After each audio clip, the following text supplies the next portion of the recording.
is Bold TV. Good morning, beautiful ladies out there. It's a bright, sunny day today, and we're glad to be presenting you with another beautiful edition from beautiful, outstanding ladies with disabilities. And today we'll be talking on a very important topic. We will look at inclusive fashion for women with disabilities. But before we start, we would like to introduce ourselves. I'll go first. My name is Constance Neka Onyemechi. I am a lady with albinism. I reside in the Federal Capital Territory. Over to you, Afyong. Good morning, beautiful women out there, fashion icons, style icons. We are here once again, and you can see I'm very stylish today. So I'm glad to be here. Notice the earrings, please. Good morning. My name is Afyong Etim. I'm a lab scientist based in Uyo, Akwa Ibom State. And I use a wheelchair from spinal cord injury. So it's good to be here. Good morning to our beautiful viewers and listeners across the world. It's a beautiful Saturday and we are here today. My name is Oluwatomi Adeyefa, based in Abeokuta. I'm a visually impaired person. I am a broadcast journalist, a gender and disability rights advocate. Feels awesome to be here this morning. Good morning, everyone. Hi. Reaching you from the beautiful Garden City called Port Harcourt in Rivers State. My name is Freki Andresian. I'm the Executive Director of Baker Foundation. I'm also a public health professional. I'm based in Port Harcourt. As I said, I identify as a woman with disability. Good to be here. Thank you. Thank you very much, Freki. Thank you for joining us. And before we delve into the topic, you can follow us on all our social media handles that you'll be seeing on our screen. Follow us on YouTube, follow us on Facebook, and if you want to make donations, you can reach out to any of the admins. You can reach out to Freki, myself, Tomisi, and Afyong. Okay, so down to the topic of today, inclusive fashion for women with disabilities. I know you might be wondering, now what do they mean by fashion? Is it not just the clothes? Is it not what to wear? But then again, it is all encompassing. So like we know, there are different types of disabilities, and it is not all kinds of fashion that is suitable for the various types of women with disabilities. I'm sure that you must have been thinking, what do they mean by inclusive fashion for women with disabilities? Is it not just clothes? But then again, I want to draw your attention to the fact that for fashion, it's not just clothes, it's all encompassing for women with disabilities. So for example, you can see a woman with who is an amputee, and her prosthetic leg can be a fashion statement for her. You can see someone who's using a wheelchair. You don't just make like an ordinary kind of wheelchair. It can be a fashion statement for her. So for us, that is how inclusive is the fashion statement. So the first question I will have to ask our beauty icon, Afyong. So how can fashion industries ensure that its efforts towards inclusivity are genuine and sustainable, rather than tokenism or tokenistic behavior? So how can they ensure that the fashion industries that we have, that their behavior towards inclusion is sustainable and not just from a place of tokenism? Thank you, Afyong. Thank you for deferring to my and referring to my fashion sense. Like I said, please notice the earrings. It's intentional. Now, to your question, the fashion industry, as far as I know, is a business, number one. And so more often than not, they cater to those who can afford what they offer.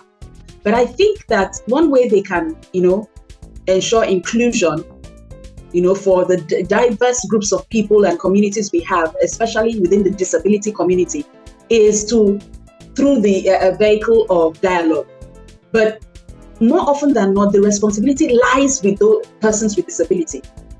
We have to, put ourselves out there, advocate for these changes, first of all, so that they are aware that, we know what we want, and we are also interested. That is a way to broadcast and express our interest.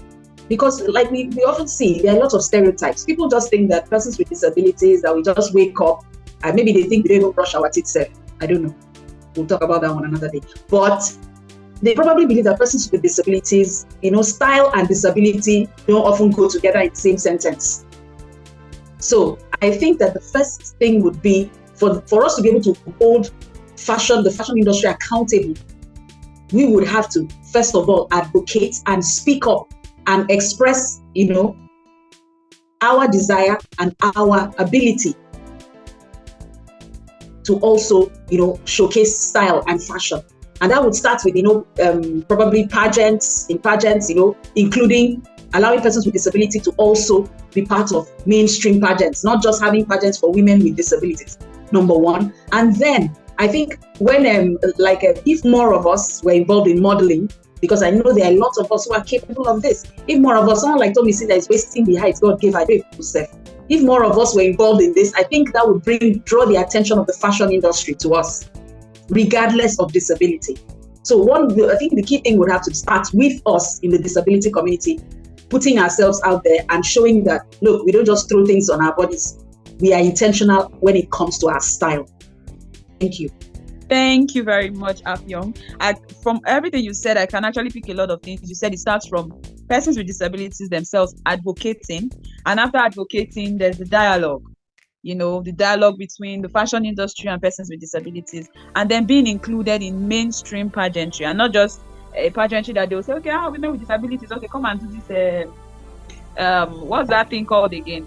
That walk, runway, come and then you just see only women with disabilities, but rather mainstreaming women with disabilities into the fashion industry, mainstreaming them into already existing structures when it comes to fashion and the fashion industry. Tomisi, I would like you to also throw more light on this. How do you think the fashion industry can sustain, its inclusiveness when it comes to, instead of coming from a place of tokenism, but actually looking at inclusion and sustainability when it comes to fashion for women with disabilities? Thank you, Tomisi.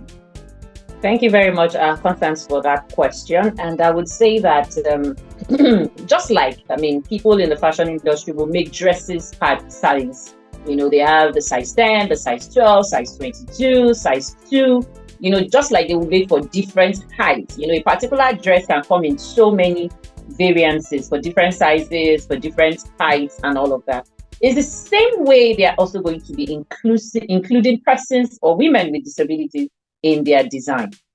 So it's just being intentional about it, not coming from the angle of charity or tokenism. And let me shock you that there is a market in the community of women with disability. I know people who prefer a particular kind of dress because it makes them feel comfortable. And when you check their wardrobe, you find lots of such dresses in different colors because it's what makes them comfortable, especially because of their disability and all. So it means that if you, as a fashion mogul, as a fashion brand, get that inclusion, like it's a selling point, it's a unique selling point for you, and there are people who are ready to buy. So that notion that, when we do it, who would buy? How would they afford it? How would they buy it? Does not even come to play. If I don't buy, Afyong can buy. If Afyong does not buy, Frankie can decide to buy. So there is always a market for, especially when it comes to fashion, dresses, and all of that. There is always a ready-made market. Yours is just to be deliberate and intentional about it.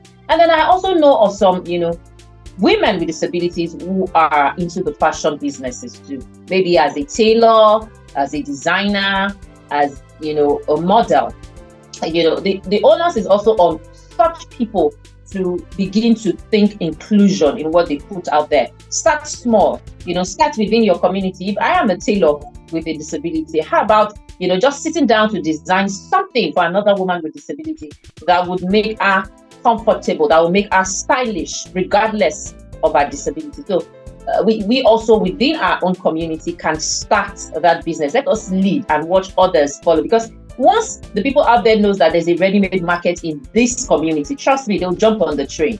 But because the awareness is not so out there that there's a market, so it's looking like a black place to enter without light. So I feel that starting within us, from people who are women with disabilities, who are into this business, starting small would also help. And like I said, being intentional about it. Thank you very much. Tomisi. Thank you very much, Tomisi, for your contribution, I could pick you, say, persons or women with disabilities who are already in the space, they have to start and then also be intentional about it.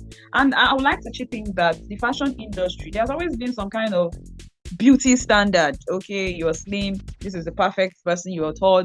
I think that we need to begin to remove, I mean, there are no standards to beauty.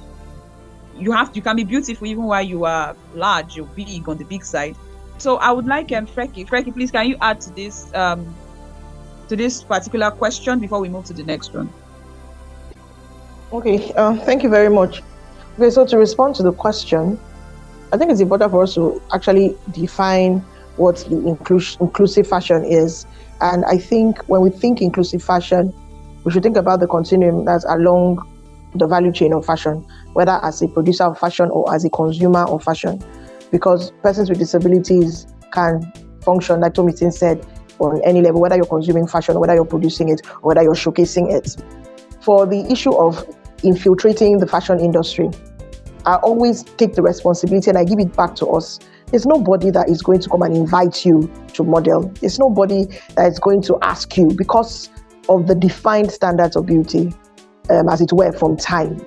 All the people with disabilities who are beginning to break the mold, as it were, because when you look at diversity coming to the runway, it has expanded for a bit. You see people with vitiligo, you see people on chairs in mainstream fashion.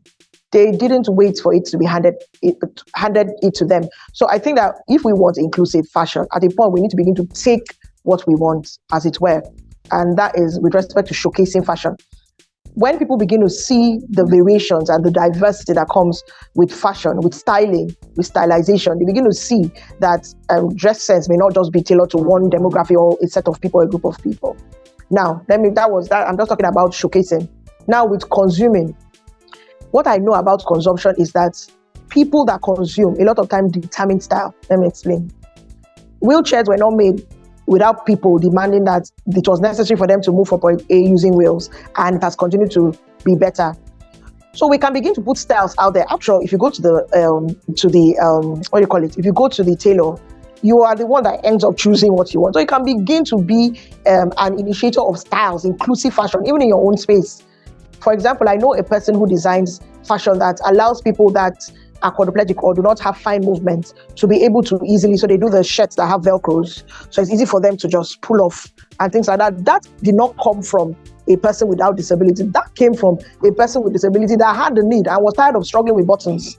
So she now came up with that Velcro thing, so that if she's doing a top that needs that, it's Velcro and it just goes pure, and because she doesn't have enough fine movement. So I'm saying that we are at all ends and we can begin to influence the fashion that we want to see. So we can be the producers, we can be the inventors, we can be the consumers, and we can be the people that showcase as well. And honestly, I feel that I also really believe that there's nothing wrong with doing specialized shows. If you want to do that, enjoy yourself. Not everything must be mainstream, but whatever it is, find your style and own it. That's my own. Find it, own it, showcase it, whether it is standard or not. All right, so Kelechi, maybe you take this on. So what role can social media and other digital platforms play in creating a more diverse and inclusive fashion landscape? And then how can women with disabilities, begin to capitalize on social media and digital platforms in creating a more diverse? What I think is, for us on social media, just the same way we talk about when we talk about an awareness, do you get the same way we've been using social media for awareness, just like for Women's Day, International Day for Persons with Disabilities, we could also use that platform to talk about, inclusive fashion. And there may be, if we have friends who are into fashion designing, who are on social media as well, we could also tell them that they could come up with a concept that could make people get aware that, we have people with this kind of peculiarity. And we could also use our own pages as individuals to raise this awareness. So we could come up with a concept where we can make it like a fashion day, and then maybe something, I don't know. Well, the same way we've been creating awareness for disability, accessibility, and the rest, we could use that same concept for the fashion stuff. I don't know. That's what I think. So if people want to do a bold fashion thing, maybe people will come and people do it now. Afian, will you come with your earrings? Oh, please. Here is unnecessary. I'm in a meeting. Okay, go I'm in a Oh my meeting. God. Yeah. Hello? Yeah, so Yes, of course.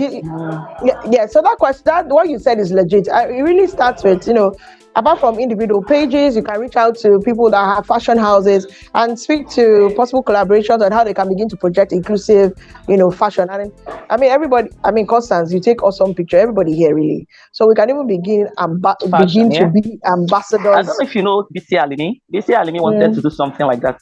Okay, well, let's all reach out now, because the other thing that worries us sometimes is all this silo life. We can collaborate and push these things out. Yeah. So, Constance, you have given us work. After will come with her earrings. Kelechi will come with modeling tips. Tomi say will come with her yellow gown. No, Kelechi will come with her heels. You know she loves heels. Yeah, she She does. just She will show loves her heels. Kelechi will come with her heels. she will show us how to wear heels on the chair. My And then sister, Constance, because I've been thinking this, I go wear. Hey, that will be awesome. Constance, over to Tomi, say you have switched yourself up, so we cannot see your yellow boo boo, your awesome embroidered, nice boo boo. So you know one thing, let me say something. Apart from social media, you said women advocating for inclusive fashion. Recently what I do is that recently I gave some fabrics to a tailor to sew for me, and I realized that most times when you tell them to, most of them don't know how to sew, like for skirts, to sew zips in front. If you buy many ready to wear clothes, the skirts often have zips and buttons in front instead of at the back. So most of them like just sew the traditional zip at the back, hook at the back, and you know how difficult that can be. Turning, if your hands are not flexible, turning to zip up and all that. So I had to tell her that, look, I want you to make all of the clothes she made for me. Zips in front, both skirts and the tops. I wanted zips in front. And then, I noticed one thing, that there's a reason why I don't wear gowns. I don't wear gowns because when you ask them to sew, because they forget that, they don't take into consideration the fact that you're seated. Sitting on a wheelchair means the back of your clothes may have to be a little longer, because if it's sewn the way somebody who can stand would wear it, I've noticed that, it tends to ride up and you're basically bare under the seat as you're sitting down. So if they don't sew it in a way that, it's comes down, and so that even when you're sitting, it can come down to your legs instead of riding up, especially if it's a short gown. So most of them don't take this into consideration. So if you don't tell them and describe these things for them, that, and I don't want sleeves that can get caught in my tires, and all that. So if you don't tell them, they will tend to just sew how they sew for everybody else. And for me, it's usually comfort over style if I had to choose.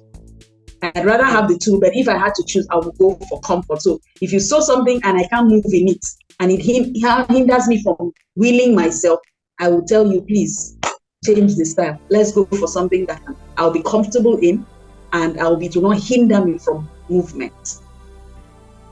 Okay, so really, I think we need to be vocal about what works for you.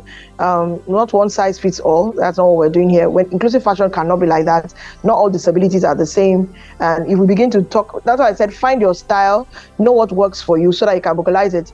The other thing is, even when you get a ready-to-wear dress, you can tweak it to fit or to suit you. So that a dress came in a certain pattern or way doesn't mean that you cannot alter it to work for you. I've had gowns that I've had to cut to make them blouses so that it works for me, because I'm not somebody that's very particular about long dresses because they enter into my wheels. I wear them all, but I'm not particular about it. Especially if you have creative control over your designs, you can go ahead and do that. So using the social media space allows people to be able to visualize and see fashion in different ways and in different lights.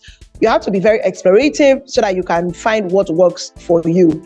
Because you doing fashion, you may be helping somebody to know what she can wear. All right, so beyond physical accessibility, what other aspects of fashion industry need to be addressed to create an inclusive environment for women with disabilities? Another thing they can do, apart from the physical accessibility, is ensuring, looking at things like, the image that is projected. Like you talked about modeling. The image that is put out there. If they can, be more, like somebody said, more intentional. One of us said more intentional about the image that is put out there that embraces the diversity when it comes to fashion, that embraces diversity so that, you know, women with disabilities are taken into account when they are when it comes to the concept of design. And also, I think it would also be a good thing if we can get them to be champions. Persons with like Tommy said, persons with disabilities in the fashion world can also be the champions of inclusion. They can be the ones that, you know, on social media, everybody is trying to put their best foot forward. But if we can also come out and showcase what is available, what we are capable of, people with disabilities, instead of just going for the general thing, how about if we see more creativity that embraces the diversity of disability? More creativity. Somebody goes to acquire skills, but when you're designing clothes, you're not just doing the general. Yes, you can sew for the general public, but how about also targeting people with different types of disabilities, showcasing this what is available, so that more people are aware that this is what can be done. That fashion is not just a certain way or for a certain group of people. More of this, and I think we as persons with disabilities are in a better position because we know where the shoe pinches. So if we channel creativity towards that, it would go a long way because it will be more authentic coming from us. This is who we are. This is how we want to be represented. This is how we want to be seen. I think that would go a long way to help, you know, push the message of inclusion in fashion. Okay. So thank you, Afyong, for still giving us that responsibility to assert what is fashion for us, how we want to be represented. It still comes back to us as women and girls with disabilities. So you just tell us what you're wearing. Don't bother with who you're wearing in case it's Basira. Just say what you're wearing. And tell us how it is. Just enjoy yourself. Model yourself. Enjoy. Mm-hmm. Okay, let me start from the top. For my hair, I'm wearing dreadlocks, and it's quite some time now. It's tinted because I've also decided to carve my own kind of style when it comes to dread. So I can use it to plait hair, I can pack, I can style, I can tint, I can do whatever it is I want with my dreads. And my dress, it's what we call an abaya gown. Some people we just call it, I got it when I was pregnant actually, and I just discovered that it wasn't just only for pregnant women, and I decided to rock it today, and it's looking all beautiful. It's what you call an abaya gown. It has stones, it's in bright colors, and yeah. Could you just stand for a bit? Let's just see what you look like. Could you just stand for a bit? Let's see what the bottom part looks like. I was about to say that if somebody's with you, if somebody with you, then let's have you model it.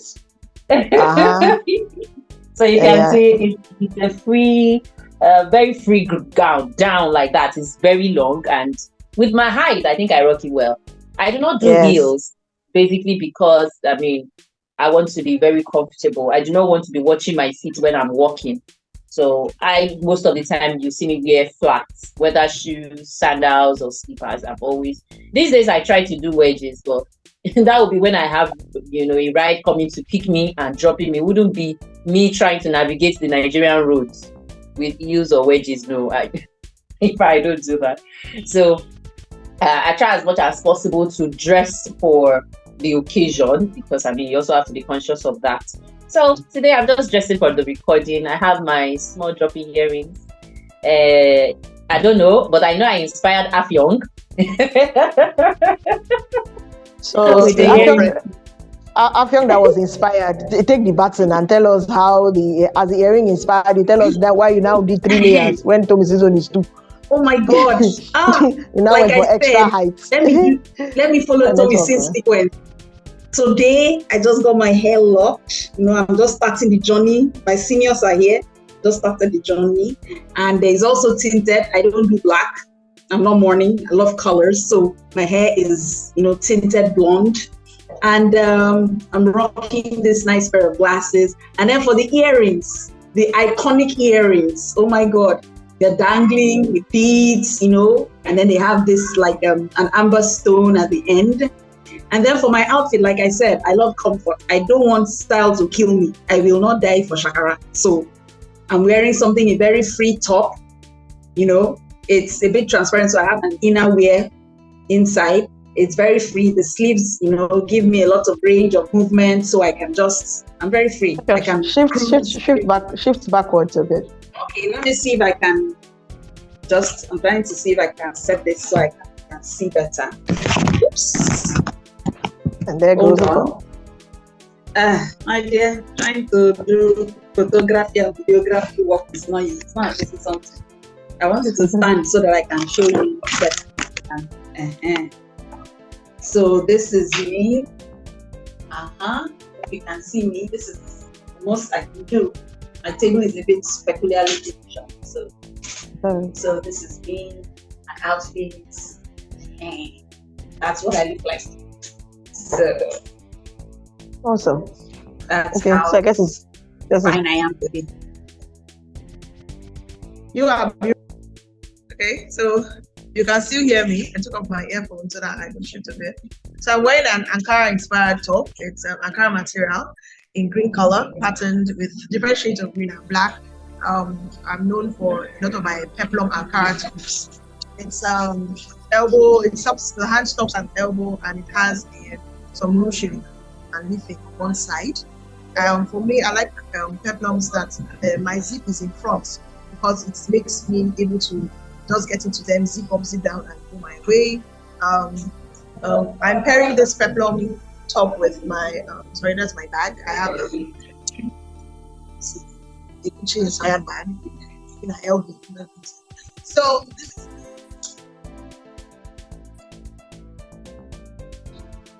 and I'm pairing it with black pants. Okay. And for the hair, I also have locked hair, but my locked hair is currently in crochet, long, dropping to my waist. So yes, I like fashion. Oh my God. So it drops to my waist. I'm enjoying myself, yeah? Who is jealous? Who is jealous? Oh yeah, you're always one. So I just do that. I flip. Please. So me simply swing your own to what is it? And then I'm wearing my accessory gold drop earring, just one layer, not that of that. Slightly, I made up slightly, and I'm using embroidered accessory as well.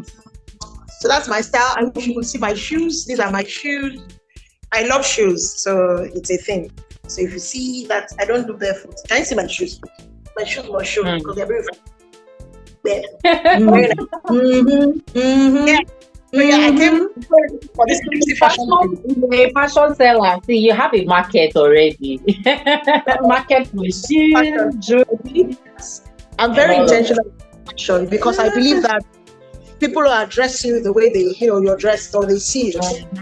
And also because people have a lot of wrong stereotypes about persons with disabilities. So I feel that in dressing, I'm able to express and let them know that there's nobody mourning their legs here or mourning their back. And life does really go on. And it helps people to perceive me better. So think fashion, be intentional about inclusive fashion. And to wrap up the session, all the ladies are going to just say one word and we wrap this up so that we can go. So Missing, say your one word to the woman with disability out there. I just say be stylish, be comfortable, and be happy. Be stylish, be comfortable, be happy. Afyong. So Afyong, over to you. I will just say show up. Show up as the most powerful and the most beautiful version of you. And it goes beyond what you're just putting on. Sometimes you can wear the most expensive brands, but if you're not projecting who you are inside, it can fall flat. So show up inside out as the most powerful version of you. Awesome. And for me, I would say that beyond the outlook, there is the power of the inward that projects outside. You could be wearing amazing stuff, but you don't have a glow. So always glow. Find a way to glow inside, out, and be intentional about looking awesome because it does a lot for your confidence. So that has been our episode on Bold TV today. Just as the name says, beautiful, outstanding ladies with disabilities television, and it's powered by Bold Hearts Initiative. And today we brought you inclusive fashion for women with disabilities. There is no woman who doesn't like fashion in whatever way she has defined it. So we're saying find your style and rock your style without apologies. So until we come your way next Saturday by 10:30 a.m., have a week that is full of your beauty, full of your radiance, and full of your glory. Check out our website. So no, we never get websites. Check out our YouTube channel on www.youtube.com/@boldtv_boldhearts, and check out our Facebook page, www.facebook.com/boldheartnetwork. And please write to us on boldheartnetwork.info@gmail.com, and we will reply or simply inbox a comment. So until we see you next time, keep styling, keep shining, keep glowing. Bye, ladies. Yeah, we're saying bye-bye. Those that want agbara, those that want those are what triple decker earring. Bye. Oh, bye. Oh, bye. Oh, bye. Somebody shoots that must show. Bye bye.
This is Bold TV.